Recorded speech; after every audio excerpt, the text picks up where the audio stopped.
When talking about comfort, what better place to start than with this question? Because after asking it, what does comfort mean to you? It doesn't take long to realize that people look at comfort in many different ways. The truth is that comfort means different things to different people at different times. Comfort is a state of mind. That makes it a very subjective thing. What you find as comforting might not be the same for other people you know.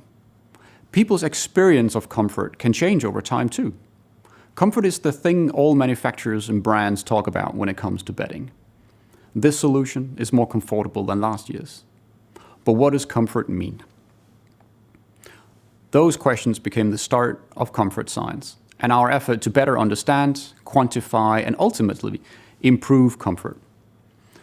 It takes a material science approach to a very subjective, psychological, and personal subject. Here, 3 years later, we're collaborating with multiple companies across the bedding industry to better understand and improve comfort of mattresses and pillows. And that's what ComfortScience is all about. Companies working together to deliver real solutions to real problems.